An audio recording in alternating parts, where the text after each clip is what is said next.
अभी हुआ है कि पहले से हुआ है? अभी। जनांकिकीय लाभांश आज हम लोगों का ये टॉपिक है, एनालिसिस करेंगे। डेमोग्राफिक डिविडेंड भारत की 3 बड़ी ताकत है इस समय, और इन 3 बड़ी ताकतों के कारण भारत की जो डिप्लोमेटिक पावर है वह भी काफी बढ़ी हुई है। ठीक है, और डिप्लोमेसी में भारत अभी लगभग सभी देशों को, अमेरिका हो या रसिया हो, सबको मात दे रहा है, पता होगा आप लोगों को। ठीक है, 3 बड़ी ताकत है इसके पीछे। एक, इंडिया की डेमोक्रेसी, दुनिया की सबसे बड़ी डेमोक्रेसी इंडिया। दूसरी, डिमांड, सबसे ज्यादा डिमांड, ग्रोइंग मार्केट कहाँ का है? इंडिया का। और तीसरा, डेमोग्राफिक डिविडेंड। तीसरा, डेमोग्राफिक डिविडेंड, सबसे ज्यादा कामकाजी आबादी, युवा आबादी कहाँ की? इंडिया की। तो 3 बड़ी ताकत इंडिया की, क्या? डेमोक्रेसी और डिमांड और डेमोग्राफिक डिविडेंड। डेमोग्राफिक डिविडेंड को हिंदी में क्या कहते हैं? जनांकिकीय लाभांश। इसी पर हम लोग बात करेंगे।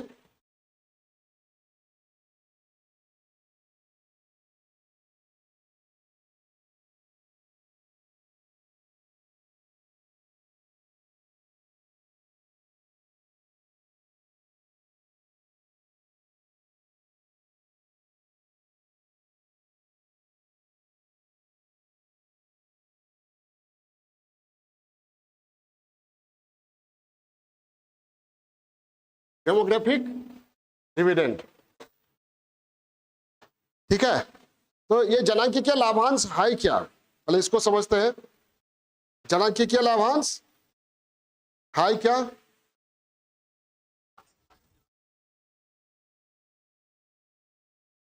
ठीक है, जनांकिकीय लाभांश क्या? सामान्य सा इसका अर्थ है जनसंख्या में, जनसंख्या किसे कहते हैं? जनसंख्या किसे कहते हैं? आबादी को। अगर परिभाषित करने के लिए कहा जाए तो जनसंख्या को कैसे परिभाषित कीजिएगा? एक निश्चित भूभाग में निवास करने वाली आबादी की संख्या को व्यक्त करने के लिए जनसंख्या शब्द का इस्तेमाल किया जाता है। अरे पॉपुलेशन का कुछ डेफिनेशन होगा ना, लिख लीजिए, लिख लीजिए। एक निश्चित भूभाग में, अब भूभाग एक घर भी हो सकता है और एक स्टेट भी हो सकता है, गांव भी हो सकता है, शहर भी हो सकता है, कंट्री भी हो सकता है, नेशन भी हो सकता है। एक निश्चित भूभाग में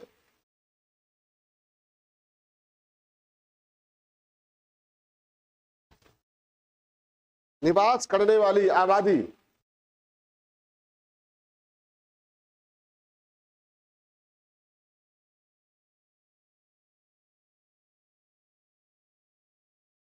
की संख्या को व्यक्त करने के लिए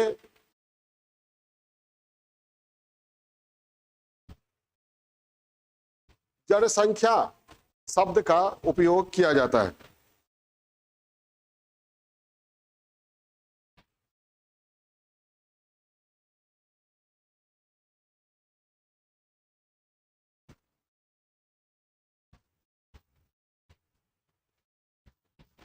ठीक है, और अगर जनसंख्या में कार्यशील आबादी अधिक हो, कार्यशील आबादी, कार्यक्षम आबादी अधिक हो, तो इसे माना जाता है डेमोग्राफिक डिविडेंड की स्थिति है, जनांकिकीय लाभांश की स्थिति है।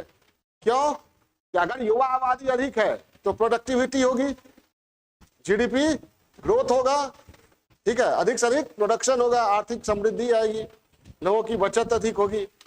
और अगर निर्भर आबादी, निर्भर आबादी कहा जाता है 65 प्लस, कितना? और 14 माइनस, 0 से 14 वर्ष तक की आबादी और 65 प्लस की आबादी क्या मानी जाती है? आश्रित निर्भर आबादी। तो निर्भर आबादी की संख्या अगर बढ़ती है तो क्या दिक्कतें होगी? क्या होगी? बचत कम होगा, खपत अधिक होगा, युवाओं पर बोझ अधिक होगा, सरकार स्वास्थ्य पर खर्चा अधिक होगा, इंफ्रास्ट्रक्चर पर बोझ बढ़ेगा, इंफ्रास्ट्रक्चर पर सरकार ठीक से ध्यान नहीं दे पाएगी।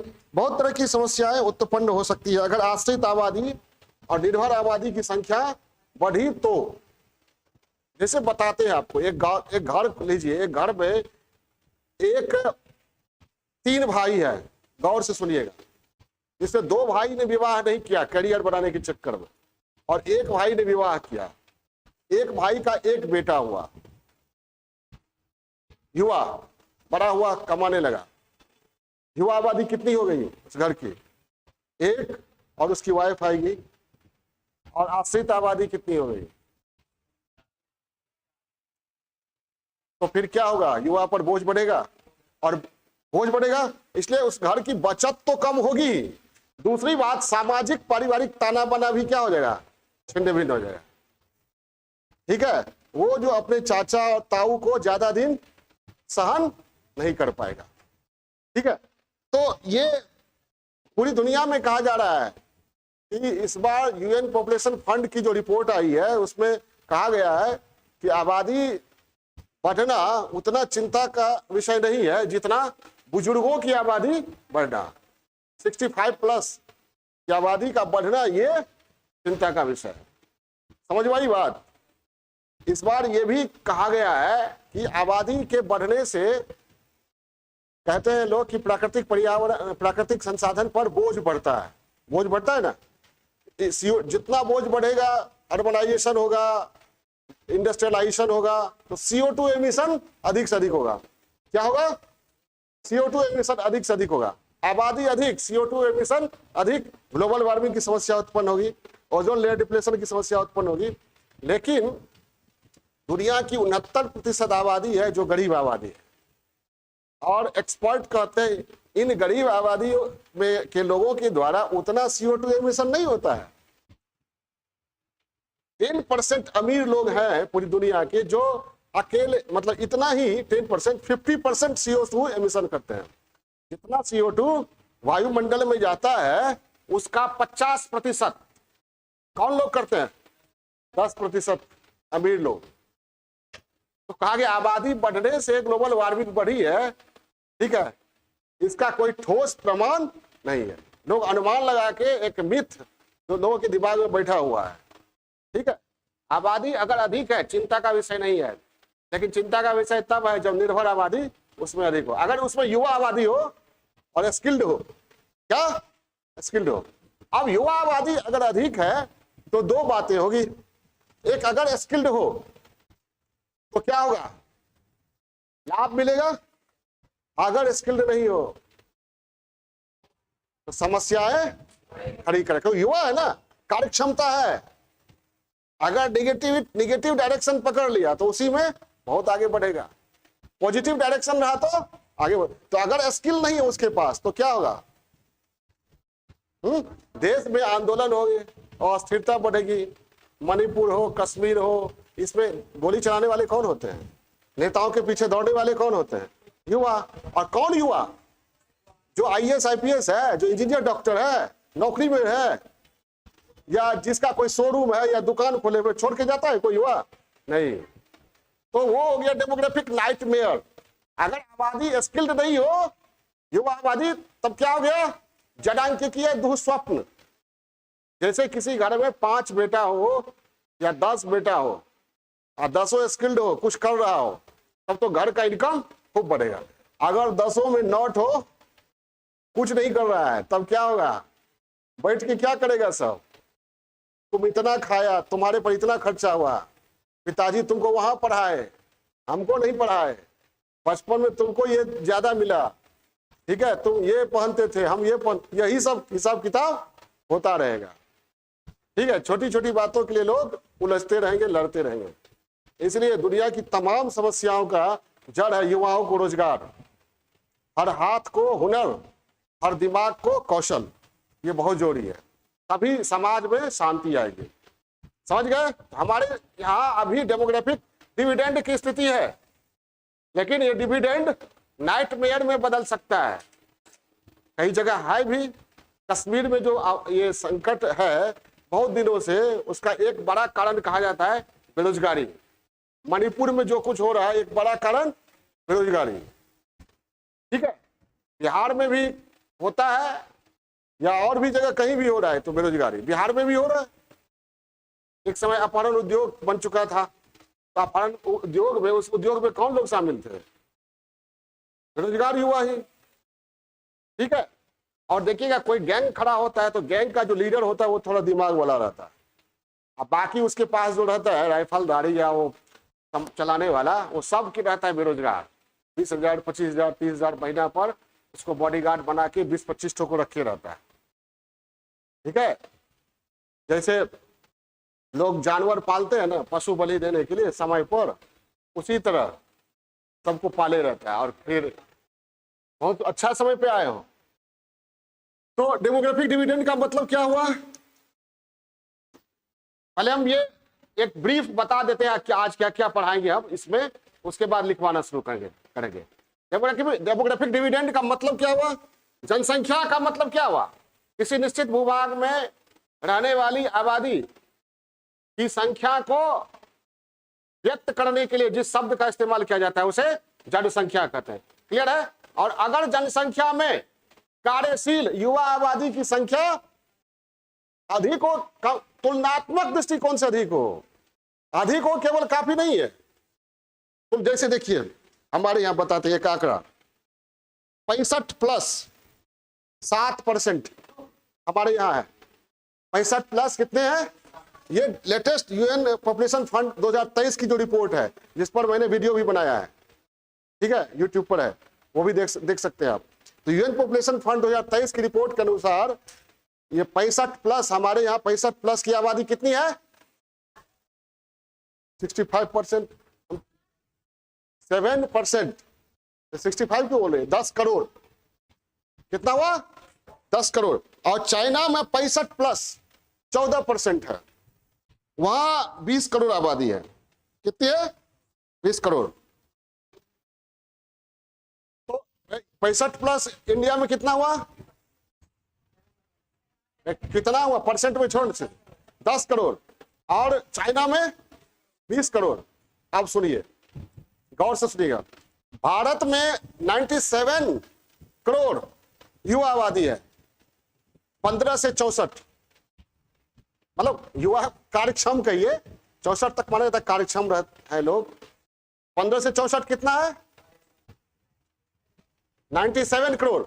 और चाइना में 98 करोड़। अब अच्छी स्थिति किसकी है, चाइना की या इंडिया की? क्यों? उस वहां 98 करोड़ है, 1 करोड़ ज्यादा है हमारे यहां से कार्यक्षम आबादी, लेकिन उस पर भार कितना है? 20 करोड़ 65+ का भार है, हमारे यहां 10 करोड़। समझ में आई बात? तो ये है। तो डेमोग्राफिक डिविडेंड को बढ़िया से परिभाषित करने के लिए आपको कहना होगा, जब कार्यशील आबादी गैर कार्यशील आबादी की तुलना में अधिक हो। अब कार्यशील आबादी में युवा भी होंगे और थोड़े प्रौढ़ भी होंगे। 40-50 के बाद तो प्रौढ़ ही माना जाता है ना। कार्यशील आबादी कौन हुआ? 15 से 64। अब इसको युवा कह सकते हैं, युवा कह सकते हैं। युवा की परिवार कब तक मानेंगे आप युवा? 40-50? राहुल गांधी 55+ हो गए ना, फिर भी युवा नेता, युवा नेता। अब वैसे राजनीति में 60+ भी हो जाता है तो कहते युवा नेता है। हाँ, तो क्या कहिएगा? आबादी में कार्यशील लोगों की संख्या, अब बात मत कीजिए गैर कार्यशील लोगों से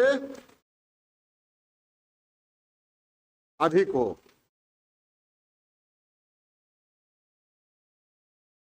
युवा आबादी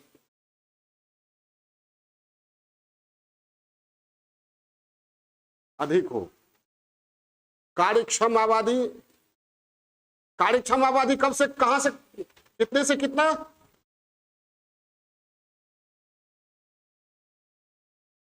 अरे अभी ने बोले 15 से 64, सामान्यतः इतना माना जाता है, अधिक हो। और निर्भर आबादी कम हो। निर्भर आबादी 0 से कम हो। 0 से कम कौन आबादी होगा? कौन बोले 0 से कम? 0 से कम आबादी कौन सा होगा? एक बार बचपन में याद है, 9th क्लास में हम पढ़ रहे थे, तो पॉपुलेशन पर ये भाषण देना था। तो भाषण की कला बचपन से ही मेरी बहुत अच्छी रही है। तो हम कल उसके दौरान बोले कि हमारा उद्देश्य होना चाहिए हम दो हमारे दो। तो एक मेरा कंपटीटर था, मेरा दोस्त था, अभी भी अच्छी दोस्ती है, उसको लगा कि इससे भी आगे बढ़ के हमको बोलना चाहिए। वो गया बोला कि हम दो हमारे दो से भी आबादी बढ़ेगी, हमारा अंतिम उद्देश्य होना चाहिए हम एक हमारे एक। प्रिंसिपल सर बोले अरे तुम अकेले रहेगा तो तुम्हारा एक तो कहां से आएगा? तो 0 से नीचे कौन आबादी होता है? कौन बोल रही थी 0 से नीचे? चलिए, तो ये हो गया। ये हम लोग और बढ़िया से वहां जब लिखाएंगे तो परिभाषा ठीक से लिखाएंगे। बातें समझ गए ना? क्या हो, कार्यशील आबादी अधिक हो, लेकिन कार्यशील आबादी का अधिक होना ही मायने नहीं रखता है। तुलनात्मक रूप से किसकी तुलना में? गैर कार्यशील। गैर कार्यशील कौन हुआ? खाली 64, 65 प्लस बोलो ना, 65 प्लस और 14 माइनस। आप लोग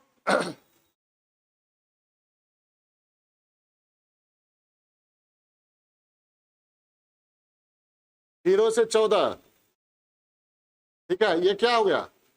बच्चों का, किशोरों और बच्चों।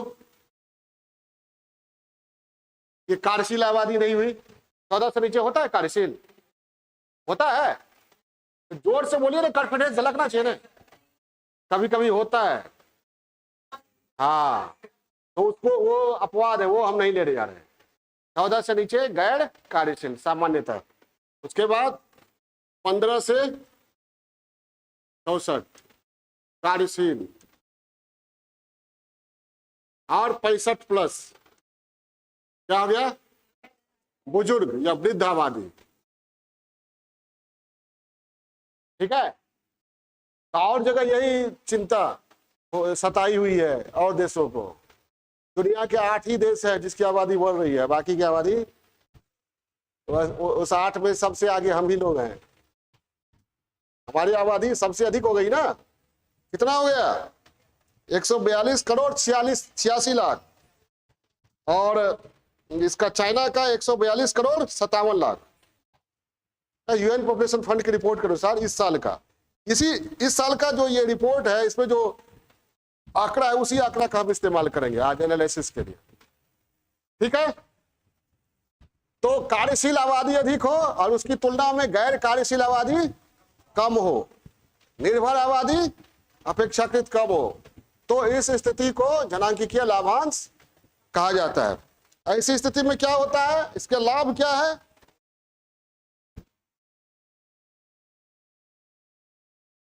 लाभ क्या है? अगर युवा अब अधिक रहेंगे तो क्या होंगे? अरे अधिक कार्य होगा तो अधिक प्रोडक्शन होगा।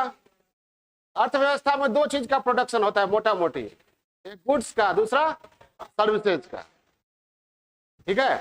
तो उत्पादन बढ़ेगा। उत्पादन बढ़ेगा मतलब क्या हुआ?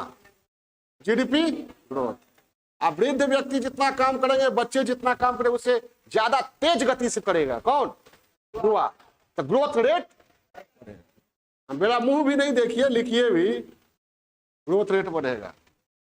मतलब एक डायग्राम छोटा बना ली, उस पर तो डिटेल लिखाएंगे ही, एनालिसिस करेंगे। और युवा आबादी अधिक रहेगी, निर्भर आबादी कम रहेगा।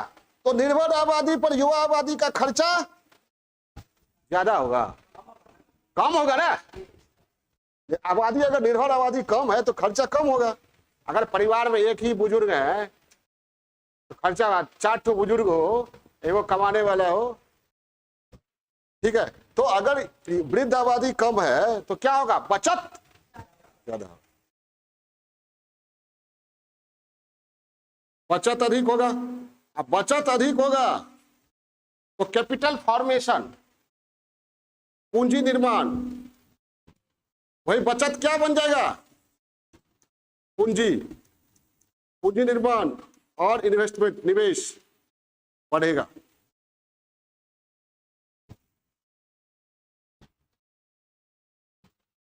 शिशु और वृद्ध आबादी के स्वास्थ्य पर बहुत खर्चा होता है। अगर वो आबादी कम रहेगी तो स्वास्थ्य पर खर्चा कम होगा।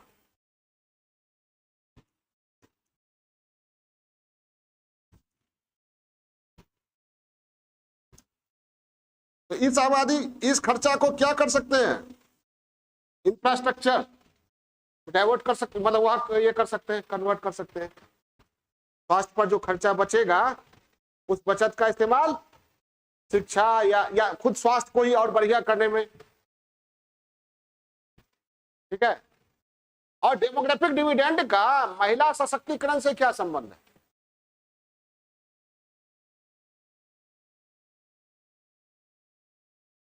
तो वो तो लिख दिए, डेमोग्राफिक डिविडेंड का महिला सशक्तिकरण से क्या संबंध है?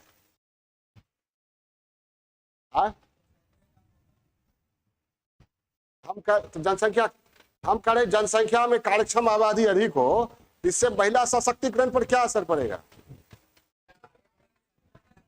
हमारे भारतीय सामाजिक परिवेश में निर्भर आबादी जो होती है 14 से नीचे और 65 से प्लस, उनका देखभाल कौन करती है?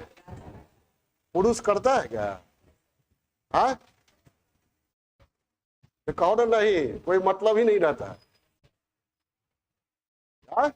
मतलब जितना महिलाएं ध्यान देती है पुरुष देता है ध्यान नहीं, ठीक है। और उसके बाद तो पुरुष आएंगे तो बोलेंगे करती क्या हो, हर दिन तो बैठी करती, ठीक है। तो महिला सशक्तिकरण, अरे महिलाओं को कम ना काम करना पड़ेगा, अपना वो कैरियर बनाएगी अच्छा और आगे बढ़ेगी। समझ आई बात, सीधा संबंध है।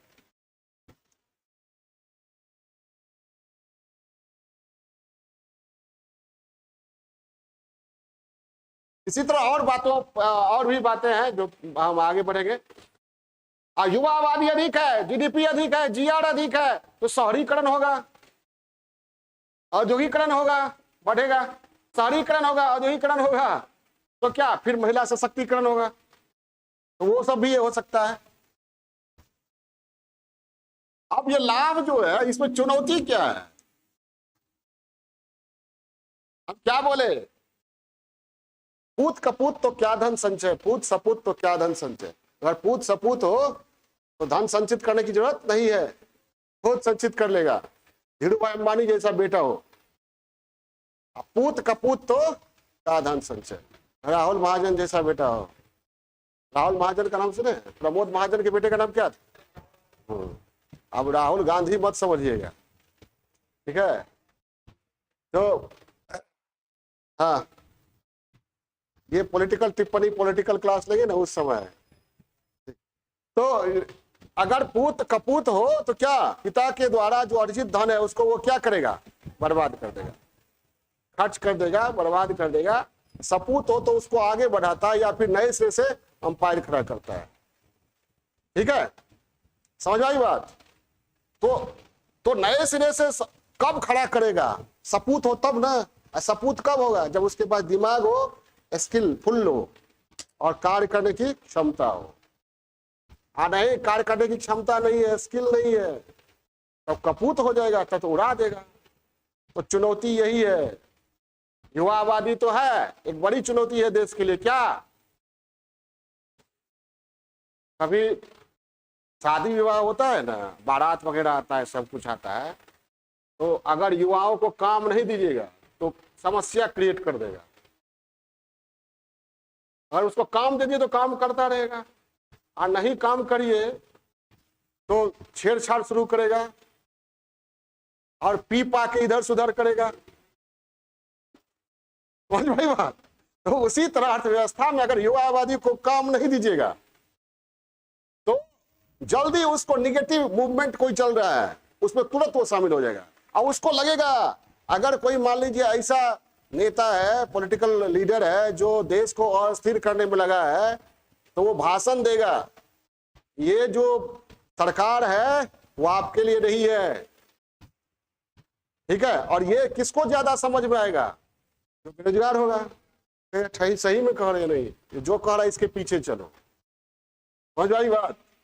तो डेमोग्राफिक डिविडेंड तभी, डेमोग्राफिक डिविडेंड की स्थिति तभी हो सकती है जब युवा आबादी क्या हो, कार्यक्षम हो, स्किलफुल हो। लेकिन हमारे यहाँ क्या, ये हमारे यहाँ लोग सीधा ग्रेजुएट बनते हैं, ठीक है। जब आप भारत में सरकार को 15 साल देते हैं, 10 साल मैट्रिक तक, 2 साल इंटर में, 3 साल ग्रेजुएशन में, 10 2 12 3 15 साल के बाद आप क्या करने लायक रहते हैं बताइए? साइकिल का पंक्चर भी ठीक कर पाते हैं? एक स्विच अगर ये हो जाता है बिजली का, वो भी नहीं ठीक कर पाते। तो हमारे यहाँ जो स्किल की स्थिति है, स्किल डेवलपमेंट की, वो बिल्कुल ही नहीं है। जबकि स्किल डेवलपमेंट के बारे में आप सीधा समझिए कि सबसे अच्छी स्थिति वही होती है 10-12 साल से, जब बच्चा आगे बढ़ता है 7-8 साल से, वो यही मैट्रिक के दौरान ही कुछ भी सिखाइए सीख लेगा, नहीं सीख लेगा? जैसे जैसे बड़ा होता है ना व्यक्ति, वैसे वैसे सीखने की क्षमता कम होती है। तो हम लोगों के गांव में या बिहार में कहावत है, बुढ़वा तोता पोस नहीं मानता है, तो तब मतलब सुगा। हाँ, जैसे एक तो वो भी है अपने आप को मान लिया है। तो सीखने की क्षमता जिस समय होती है उस समय क्षमता का निर्माण हमारे यहाँ नहीं होता है। न्यू एजुकेशन पॉलिसी में इस पर जोर दिया गया है। न्यू एजुकेशन पॉलिसी 2020 में इस पर जोर दिया गया है। देखिए कितना क्या होता है। तो चुनौती क्या है? शिक्षा और कौशल विकास।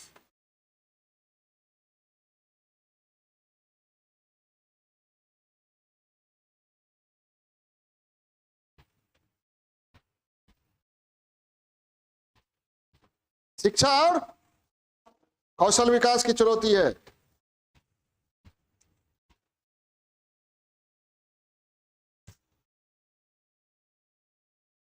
और चाइना में क्या है कि वहां स्किल डेवलपमेंट पर बहुत ध्यान दिया जाता है, बहुत ही ध्यान दिया जाता है, ठीक है। और हमारे यहाँ बहुत ही कम।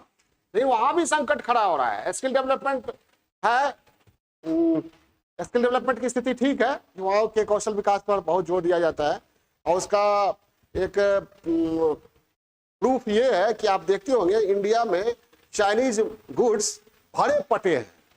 दिवाली का गणेश जी भी चाइना बना रहे, नहीं बनता है। छोटा छोटा जो हम गणेश लटकाते हैं दिवाली में, पहले घी का दिया जलता था, अब वो चाइनीज बत्ती जलता है। क्या नहीं बनाता है वहां का, वहां के युवा। छोटा छोटा कांटी से लेके छोटा छोटा चीज, छोटा टॉर्च, छोटा 5 रुपया वाला,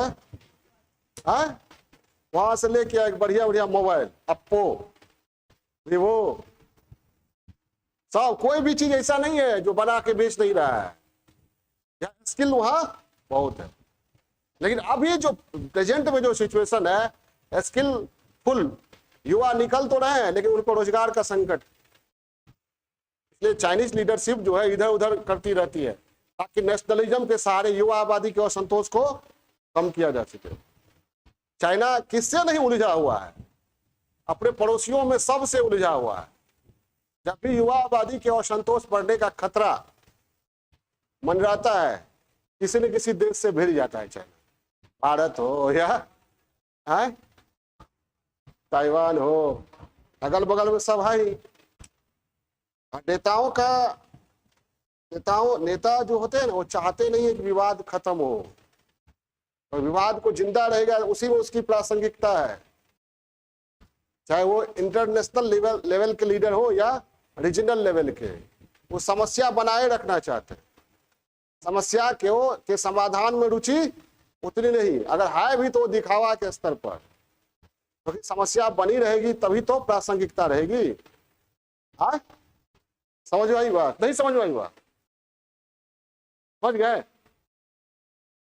हाँ, तो शिक्षा और कौशल। उसके बाद हमारे यहाँ बहुत सारे इंजीनियरिंग कॉलेज है, इंजीनियरिंग की डिग्री तो देते हैं लेकिन मॉडर्न टेक्नोलॉजी से तालमेल नहीं है। परिणाम क्या हुआ? इंजीनियर तो बन जाते हैं लेकिन मार्केट में नौकरी नहीं मिलती है।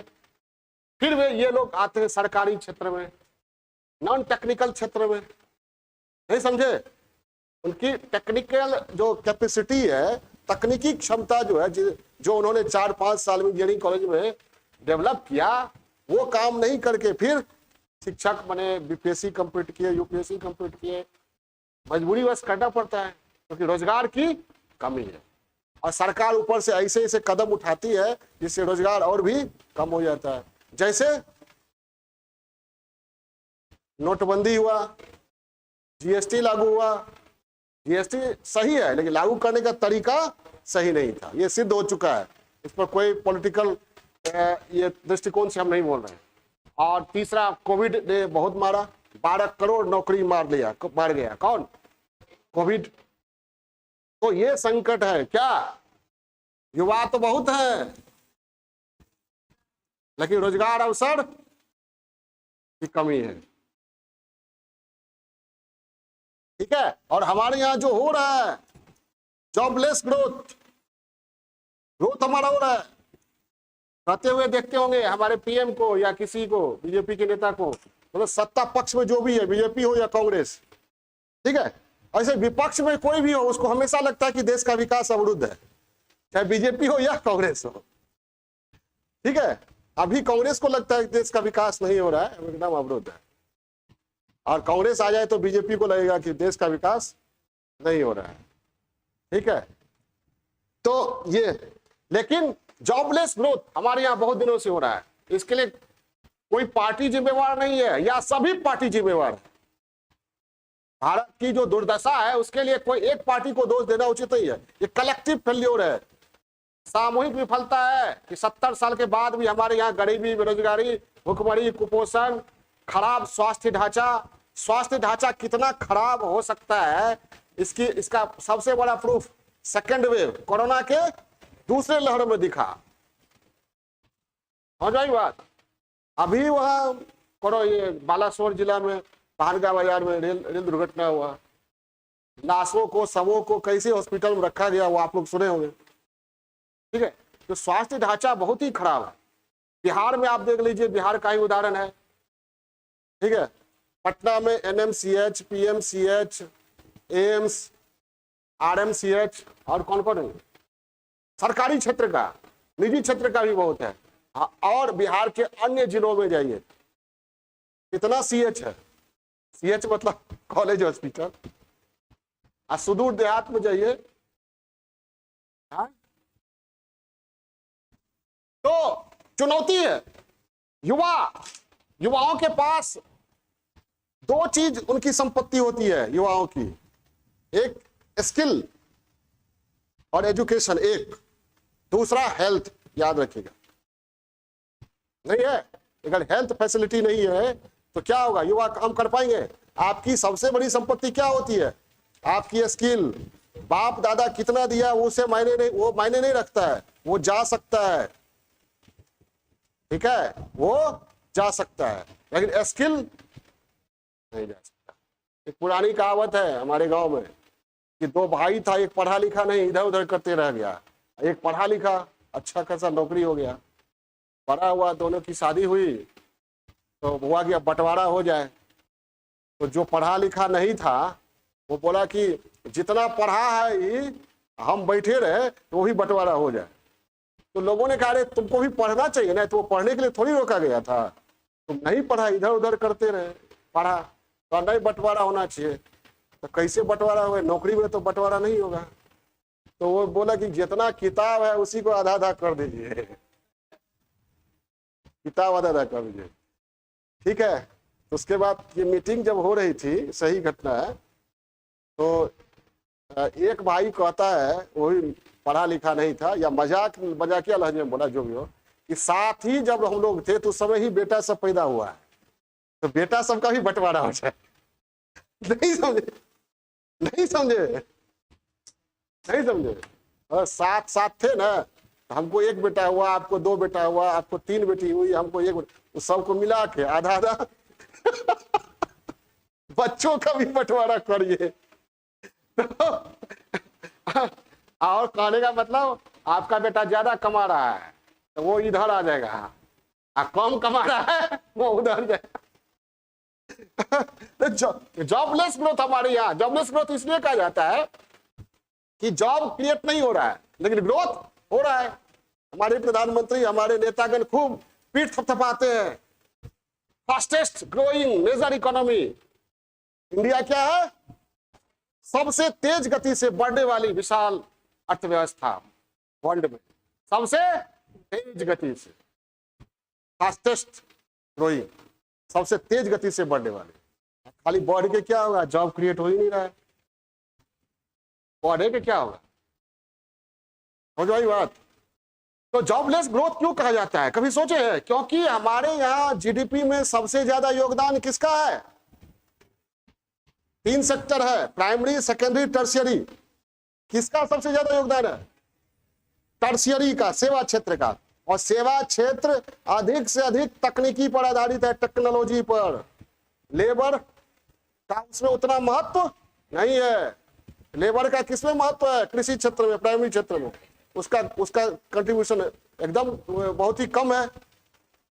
और सेवा क्षेत्र में आप जैसे बैंकिंग, बीमा, ये सब पूरी तरह कंप्यूटराइज्ड हो गया है सब कुछ। लेबर का उतना महत्व नहीं है, इसलिए कहा जाता है कि हमारे यहाँ जॉबलेस ग्रोथ हो रहा है। ग्रोथ तो हो रहा है लेकिन जॉबलेस, ठीक है। और भी कारण है जिसके कारण कहा जाता है कि जॉबलेस ग्रोथ है। और हाल फिलहाल में अगर देखा जाए तो कोविड ने अपने आप में एक समस्या क्रिएट किया है, चुनौती दे दिया है। बहुत सारे युवा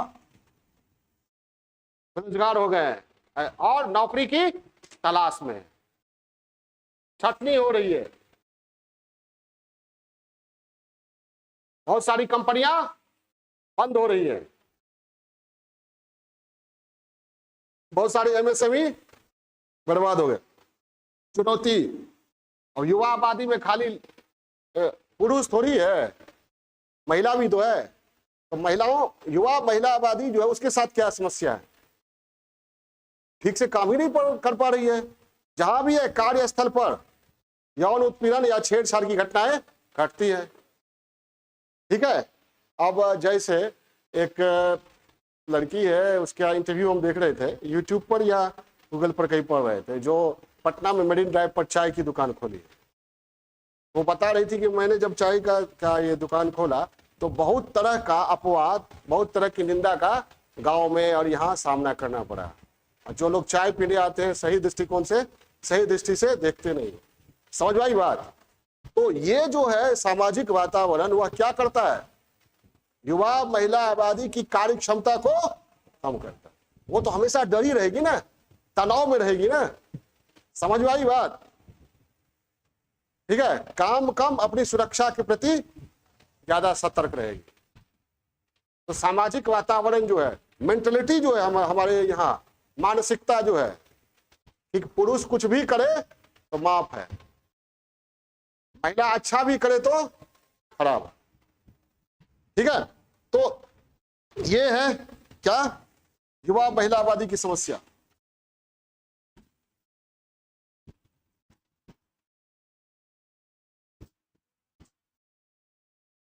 क्या समस्या, वो डिटेल से बताएंगे। तो यहाँ केवल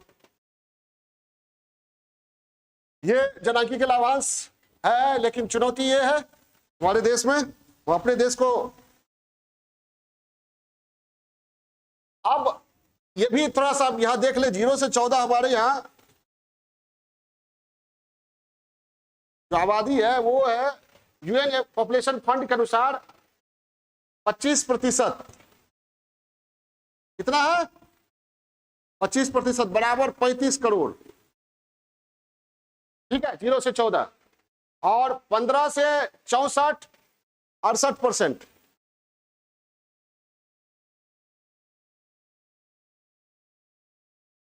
बराबर करोड़ में लीजिएगा 97 करोड़, और 65 प्लस हमारे यहाँ 7% है, बराबर 10 करोड़। समझ गए? ये किसकी स्थिति है? भारत की। ऐसे लिखिए 0 से 14 25% बराबर कितना? 35 करोड़। 15 से 64 68% बराबर 97 करोड़। 65 प्लस 7% बराबर 10 करोड़। यहीं पर चीन का दे देते हैं। चीन का इसमें है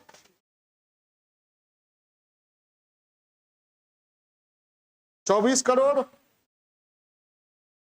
98 करोड़ और 20 करोड़।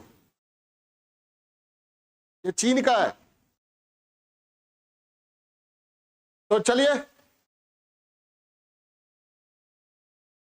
तो हमारे यहां क्या है? निर्भर आबादी,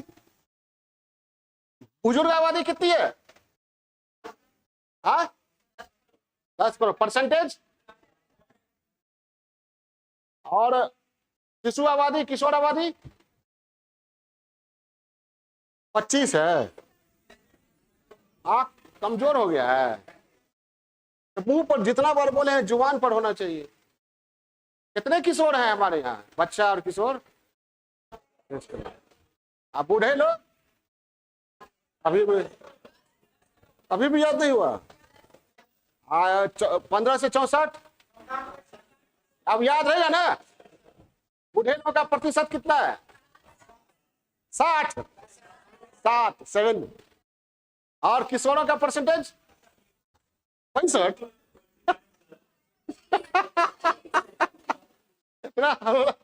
और 15 से 64 का परसेंटेज याद रहेगा ना? पीटी का भी क्लास हो रहा है तुम्हारे, क्लियर है? ये डेटा ही तो बताएगा ना। चीन से तुलना कर दिया ना। चीन की तुलना में डेमोग्राफिक डिविडेंड के ख्याल से हमारी स्थिति अच्छी है, लेकिन चीन में स्किल पर ज्यादा ध्यान दिया जाता है, हमारे यहाँ ये ध्यान देना पड़ेगा।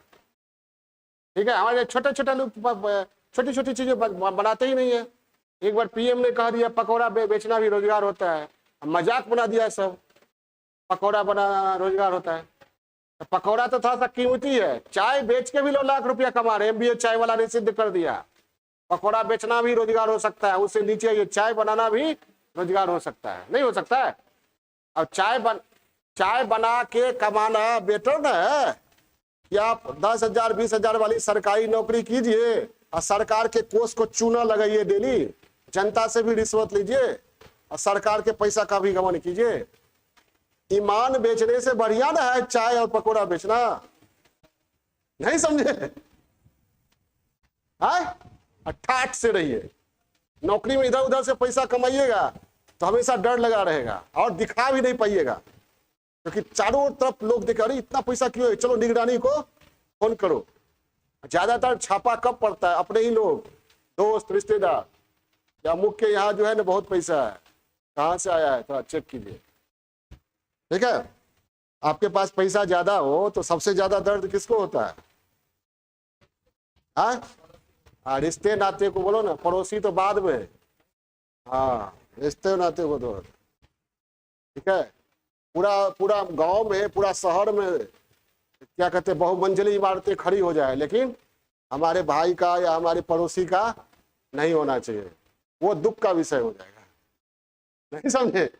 वो दुख का पूरा जो ये है क्या कहते हैं लॉज कंपीट कर जाए, लेकिन हमारा रूममेट अगर कंपीट करे तो वो चिंता का विषय हो जाएगा। ठीक है, चलिए, हमेशा ये सही नहीं होता है। एक परसेप्शन बताया मैंने, जनरल परसेप्शन जो होता है, हमेशा ऐसी बात नहीं है कि आपके रूममेट आपसे ये करेंगे। तो ये चुनौती है। ठीक है, तो हमारे यहाँ हो क्या रहा है? कुछ हो रहा है? सरकार कुछ कर रही है? केंद्र के स्तर पर बताइए क्या कर रही है? स्किल इंडिया कैंपेन चल रहा है ना? क्या स्किल इंडिया? हाँ, मेक इन इंडिया क्या है? रोजगार ही है। एमएसएमई के लिए पॉलिसी लाई गई है, इसको अधिक से अधिक छूट, कोलेट्रल फ्री, क्रेडिट गारंटी वगैरह। स्टार्टअप, मुद्रा, स्टैंड अप, प्रधानमंत्री मुद्रा योजना। मुद्रा योजना का full form micro unit development and refinancing agency, Mudra. Digital India, national skill development corporation.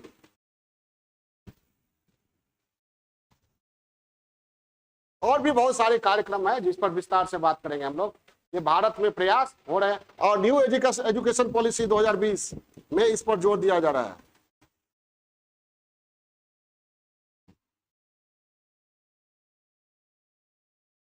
ठीक है, न्यू एजुकेशन पॉलिसी पर जोर दिया जा रहा है, में जोर दिया गया है।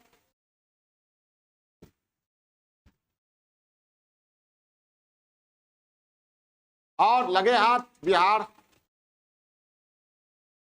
बिहार में 7 निश्चय 1 और 7 निश्चय 2।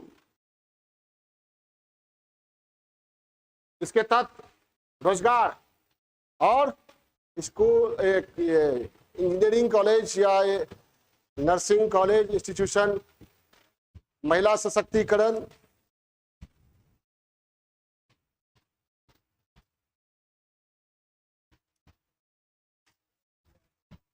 सात निश्चय 1 में 7 निश्चय 2, 7 निश्चय 1 7 निश्चय 2 के तहत किया गया है ना? क्या क्या किया गया है? बोलिए बोलिए तो। है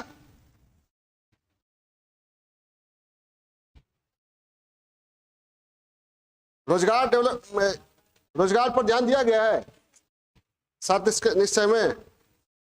क्या बिहार विद्यार्थी क्रेडिट कार्ड योजना चलाई है सरकार 7 निश्चय 1 के तहत। मुख्यमंत्री निश्चय स्वयं सहायता भत्ता योजना, कौशल युवा योजना, बिहार स्टार्टअप नीति बनाई गई है 2017 में। महिलाओं को 35% आरक्षण दिया गया है। हर जिले में जनरल नर्सिंग एंड मिडवाइफरी विद्यालय, पैरामेडिकल संस्थान, पॉलिटेक्निक संस्थान, महिला औद्योगिक प्रशिक्षण संस्थान और इंजीनियरिंग कॉलेज हर एक जिले में चरणबद्ध तरीके से स्थापित किए जा रहे हैं। इसके बाद 7 निश्चय 2 में भी ध्यान दिया जा रहा है। तो ये हो गया क्या? ये क्या हो गया? जनांकिकीय लाभांश।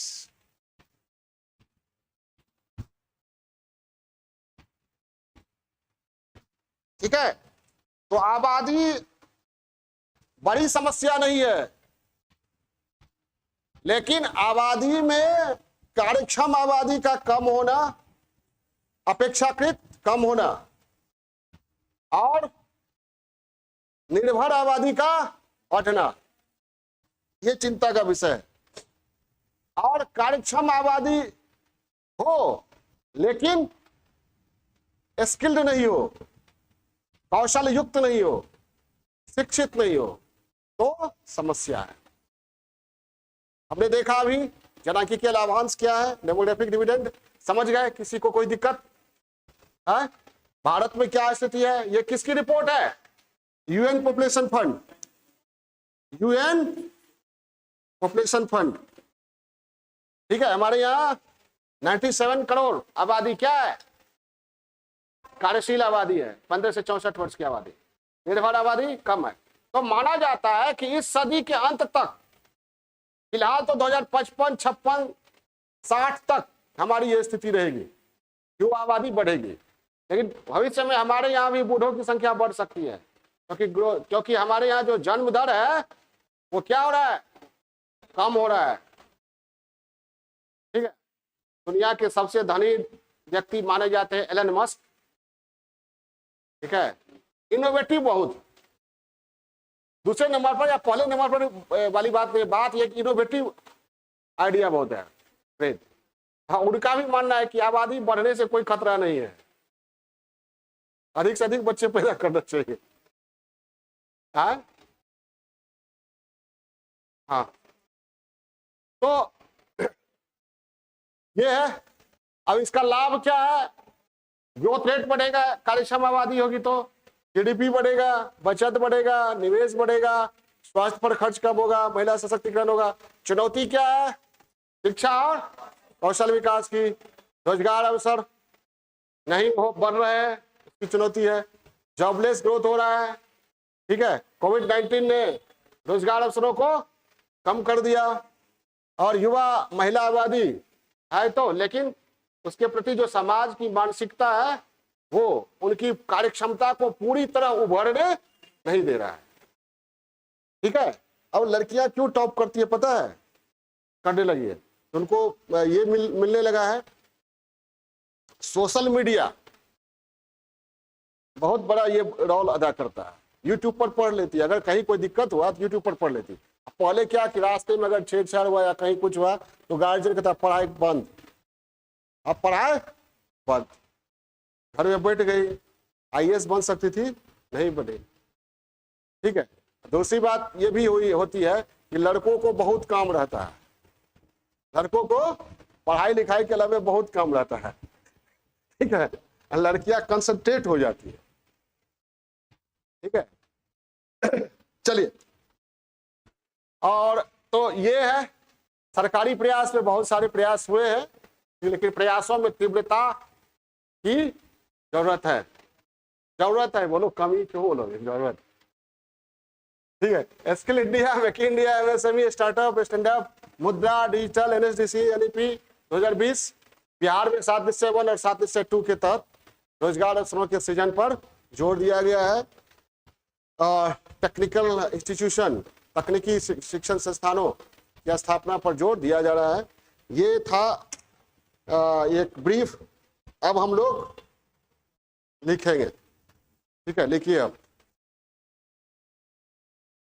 इतना आज पढ़ना है। क्या क्या पढ़ना है, जनांकी के लाभांश क्या है, उसके लाभ क्या है, फिर भारत में क्या स्थिति है, इस पर भी बात करेंगे ना, और भारत के समक्ष क्या लाभ होगा, तो यही सब लाभ है, लेकिन भारत के समक्ष चुनौती के बारे में पढ़ेंगे। फिर भारत में क्या प्रयास हो रहे हैं, और फिर और सरकारी प्रयास क्या हो रहे हैं, और बिहार में। तो शुरू किया जाए, चलिए। बड़ा परिवार, दुखी परिवार, सुखी परिवार, सुखी बोले। छोटा परिवार कैसे सुखी परिवार,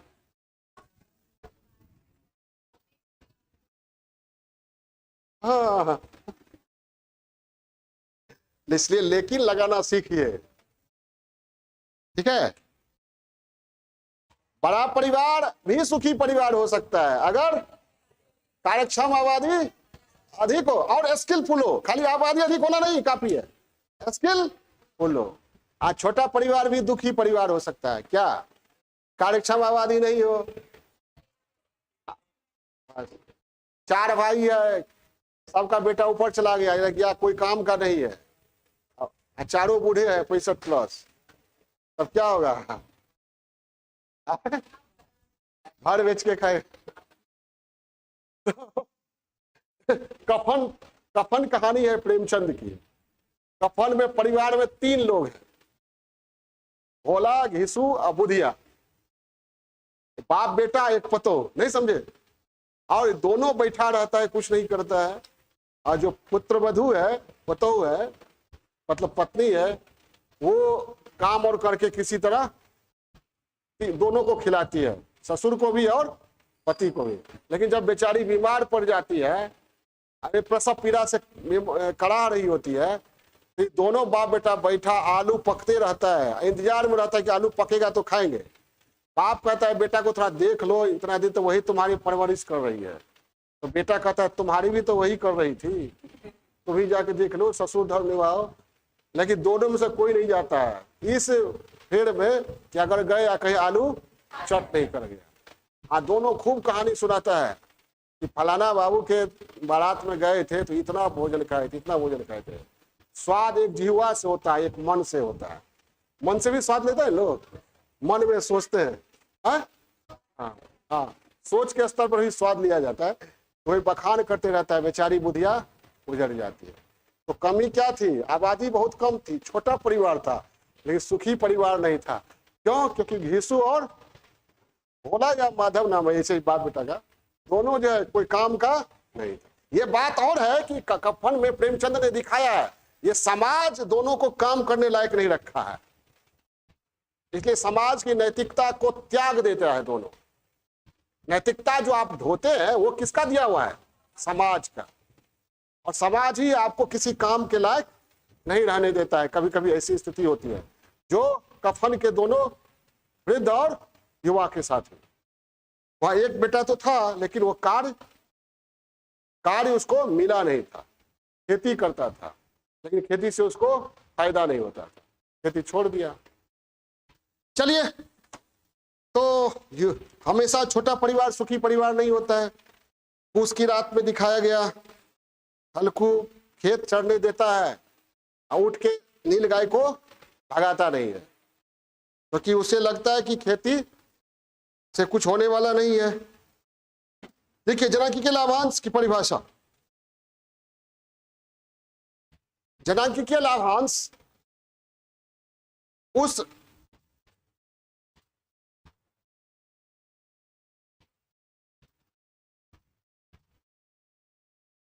जनांकीय स्थिति को कहते हैं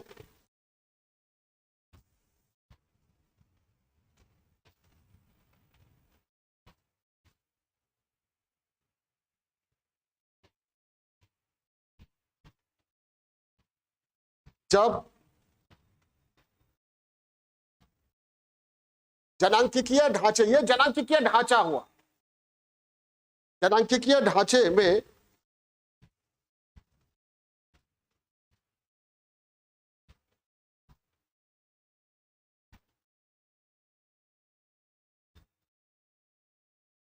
उम्र के आधार पर आने वाले बदलाव के कारण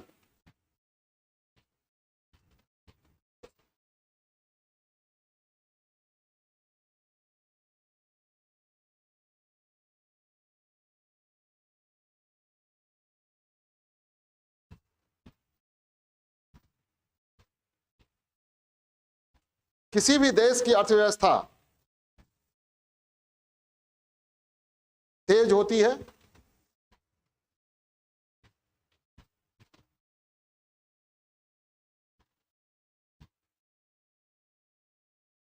इस स्थिति में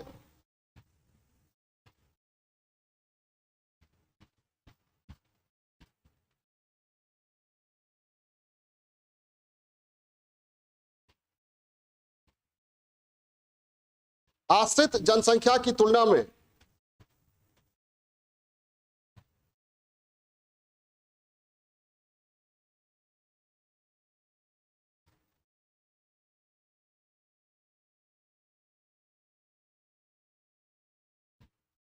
कार्यशील जनसंख्या अधिक होती है।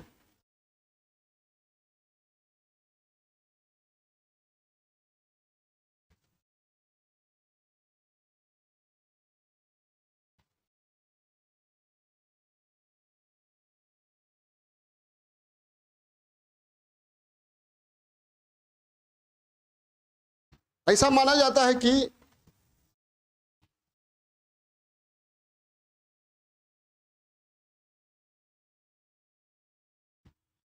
कार्यशील आयु की अधिक आबादी से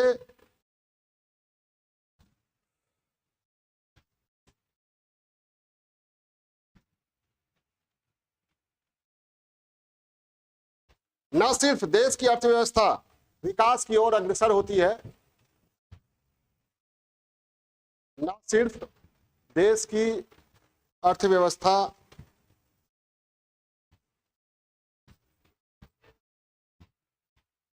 न सिर्फ देश की अर्थव्यवस्था विकास की ओर अग्रसर होती है,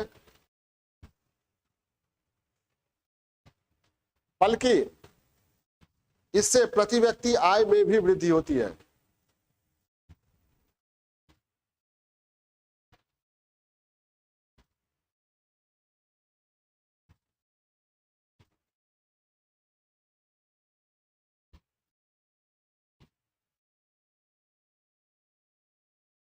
इस स्थिति का लाभ लेने के लिए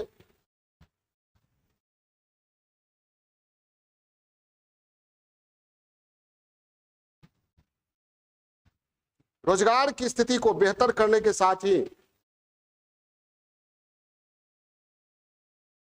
आबादी का कुशल होना भी जरूरी होता है। रोजगार की स्थिति को बेहतर करने के साथ ही आबादी का कुशल होना भी जरूरी होता है, तभी वह संतोषजनक आय स्तर पर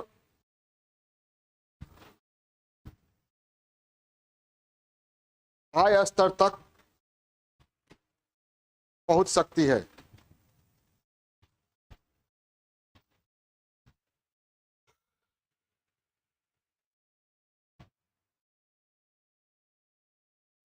ऐसा होने पर ही अर्थव्यवस्था को लाभ मिलता है। ये जनांकीय लाभांश का ब्रीफ दे दिए, पर ही अर्थव्यवस्था को लाभ मिलता है।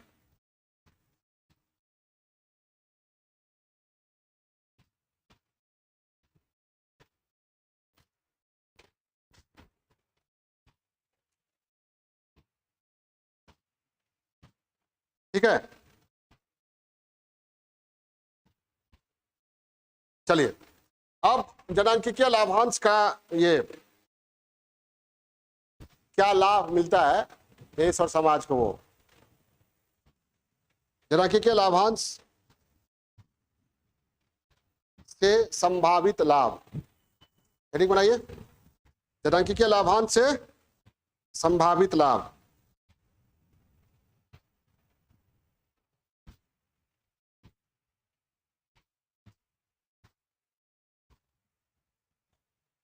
देखिए पहला पॉइंट, इस स्थिति में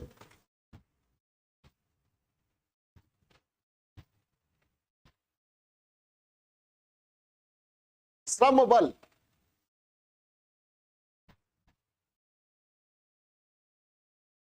की उपलब्धता में वृद्धि होती है।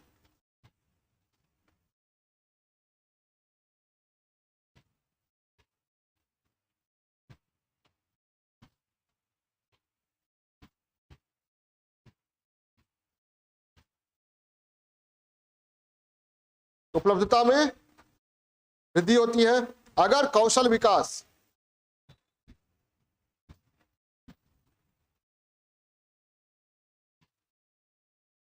और गुणवत्तापूर्ण रोजगार अवसर उपलब्ध हो।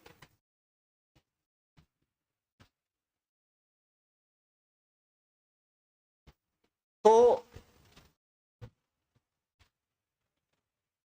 श्रम बल की उत्पादकता बढ़ती है,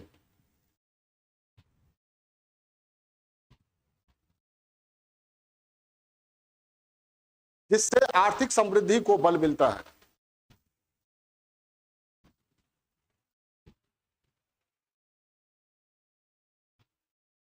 क्या श्रम बल की उत्पादकता बढ़ती है, अगर मान लीजिए वो स्किल्ड है तो उसकी प्रोडक्टिविटी बढ़ेगी।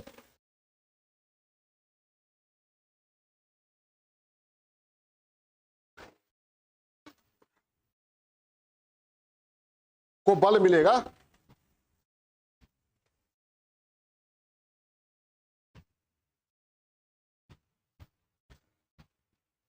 दूसरा पॉइंट लिखिए या पैरा चेंज कीजिए।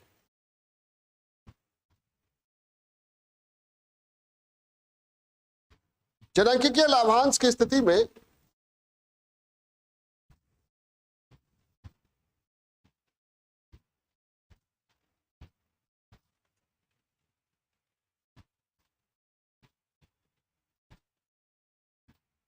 निर्भर जनसंख्या का अनुपात कम होता है।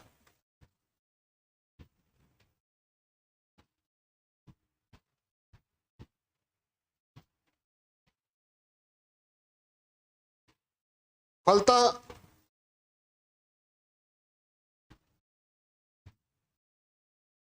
निर्भर आबादी कम रहेगा तो जो कार्यक्षम आबादी है उसकी बचत बढ़ेगी ना।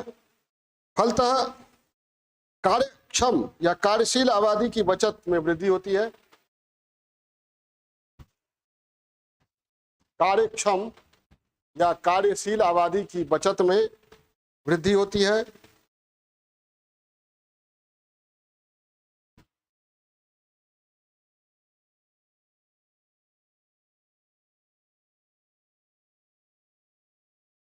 राष्ट्रीय बचत में भी वृद्धि होती है।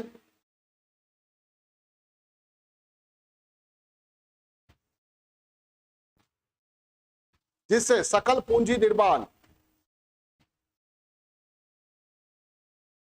और सकल निवेश में वृद्धि होती है।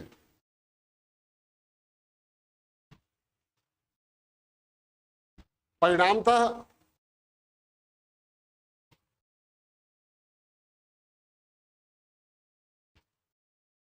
आर्थिक समृद्धि में तेजी आती है।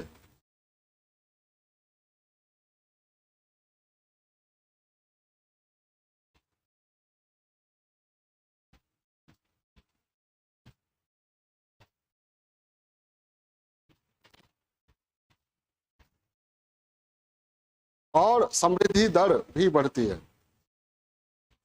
और समृद्धि दर भी बढ़ती है।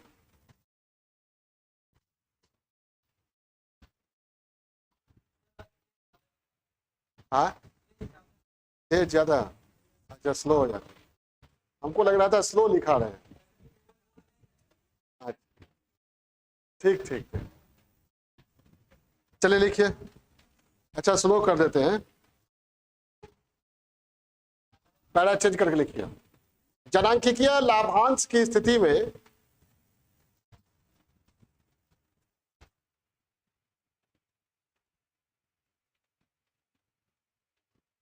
चूंकि प्रजनन दर फर्टिलिटी रेट एवं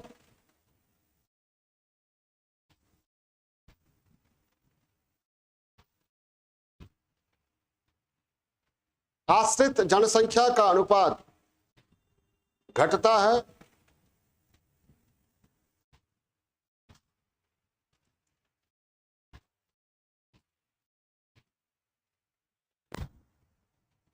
फलतः परिवार पर आर्थिक दबाव कम होता है।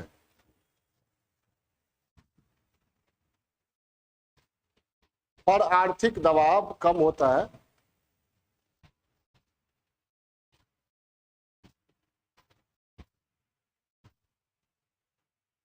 महिलाओं की स्थिति में सुधार होता है।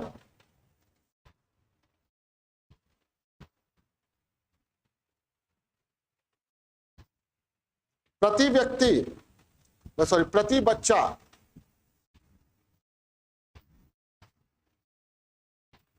शिक्षा और रोजगार में शिक्षा और स्वास्थ्य पर खर्च अधिक होती है।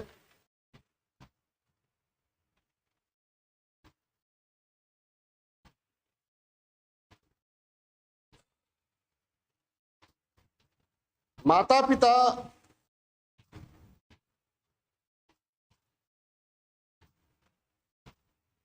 बच्चे को बेहतर शिक्षा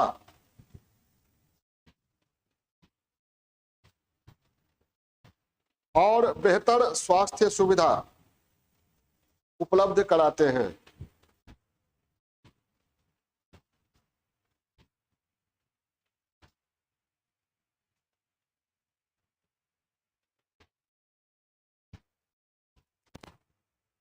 अंततः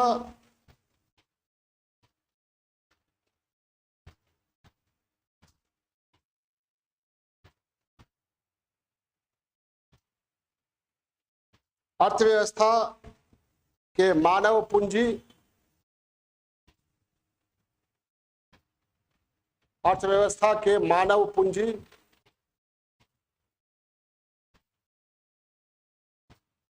और मानव संसाधन में वृद्धि होती है।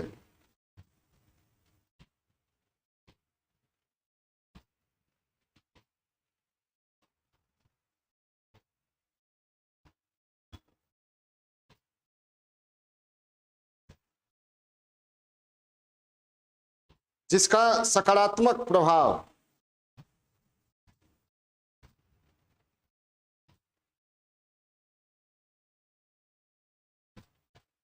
आर्थिक समृद्धि पर पड़ता है।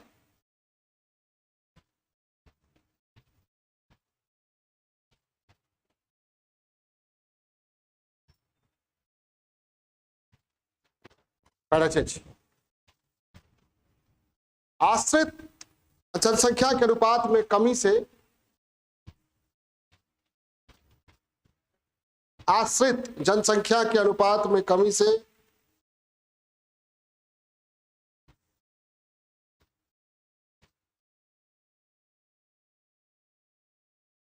कार्यशील आबादी की मांग में वृद्धि होती है। कार्यशील आबादी की मांग में वृद्धि होती है,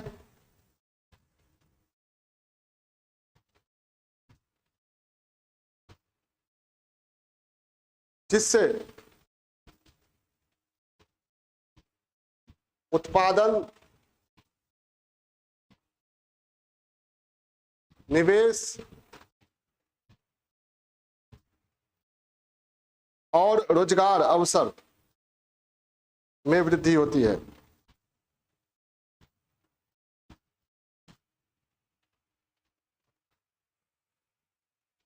और आर्थिक समृद्धि में तेजी आती है।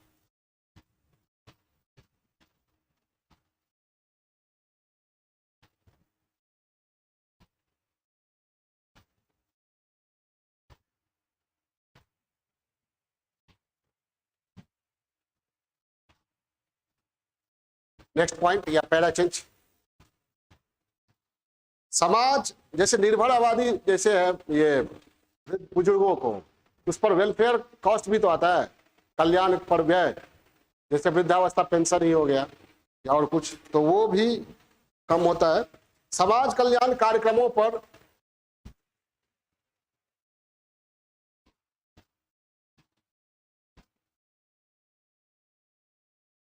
राज्य सरकारों को कम खर्च करना पड़ता है।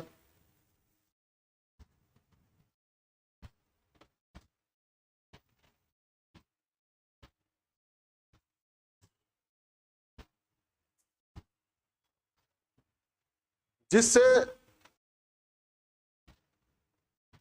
राज्य का राजकोषीय संतुलन बना रहता है।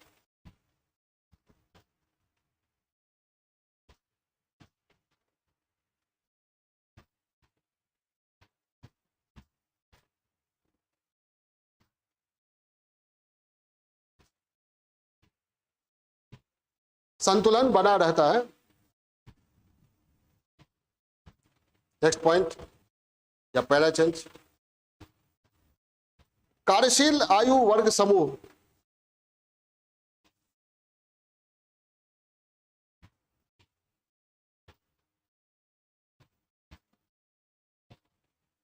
कार्यशील आयु वर्ग समूह अपना भरण पोषण तो करता ही है,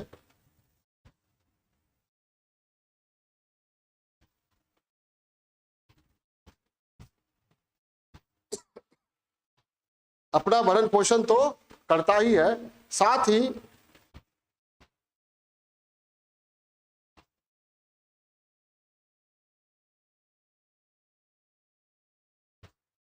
आश्रित आबादी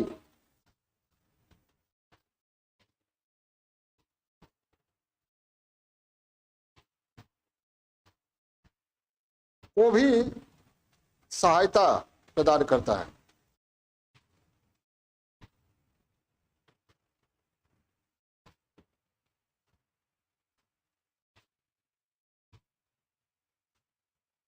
इससे परिवार और समाज में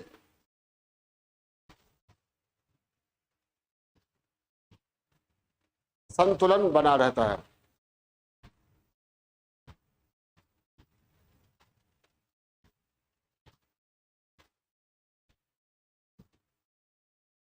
ठीक है। और अगर कार्यशील आबादी है अधिक, और कार्यशील आबादी अगर कुशल हो, नियोजित हो, तो क्या होगा?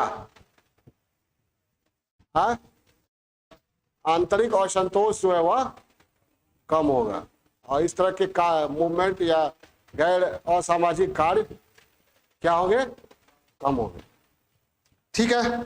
इसके बाद हम नेक्स्ट डायमेंशन पर चलेंगे। चुनौती क्या होती है? वही चुनौती क्या कि अगर स्किल्ड नहीं हो, एजुकेटेड नहीं हो, तो क्या होगा? नाइटमेयर, यानी दिवा स्वप्न की स्थिति होगी। क्या? संकट की स्थिति होगी। चलिए ब्रेक के बाद लेते हैं। तो